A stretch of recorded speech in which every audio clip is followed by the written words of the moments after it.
భారతదేశంలోని అటవీ ప్రాంతాలలో, ముఖ్యంగా ఆంధ్రప్రదేశ్లో, ఒక అరుదైన మరియు విలువైన చెట్టు పెరుగుతుంది: ఎర్ర చందనం.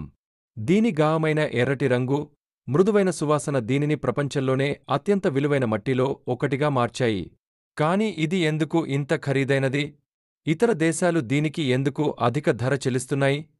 శతాబ్దాలుగా ఎర్ర చందనం ఔషధ ప్రయోజనాలు, విలాసవంతమైన ఫర్నిచర్, ఆధ్యాత్మిక పూజల కోసం ప్రసిద్ధం.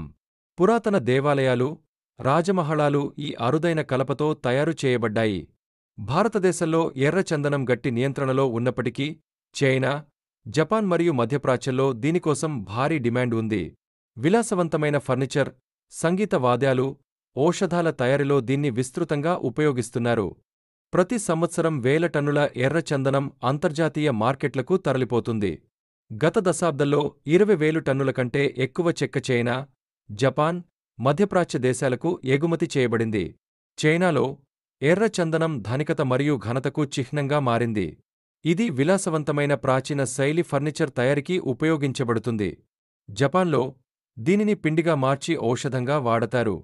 మధ్యప్రాచ్యంలో ఇది ఆధ్యాత్మిక వస్తువులు, అత్తర్ పరిమళాలు తయారు చేయడానికి ఉపయోగిస్తారు. భారత ప్రభుత్వం కఠిన నియంత్రణలను అమలు చేసినప్పటికీ, ఎర్ర చందనం అక్రమంగా తరలించబడుతోంది. దానివల్ల అటవీ నాశనం, జీవవైవిధ్యం తగ్గిపోవడం వంటి సమస్యలు ఏర్పడుతున్నాయి. ప్రభుత్వాలు మరియు పర్యావరణ సంస్థలు ఎర్ర చందనం సంరక్షణ కోసం కఠిన చట్టాలు, అటవీ పరిరక్షణ కార్యక్రమాలు చేపట్టాయి. స్థిరమైన వనరుల నిర్వహణే దీని భవిష్యత్తును రక్షించగలదు. ఎర్ర చందనం కేవలం ఖరీదైన చెక్క మాత్రమే కాదు. ఇది ఒక సంస్కృతి, సంప్రదాయ ప్రాముఖ్యతను కలిగిన ప్రకృతిచే అనుగ్రహించబడిన వనరు. దీన్ని సరైన రీతిలో సంరక్షించుకుంటే భవిష్యత్తు తరాలకు ఉపయోగపడుతుంది. నిర్ణయం మన చేతుల్లో ఉంది.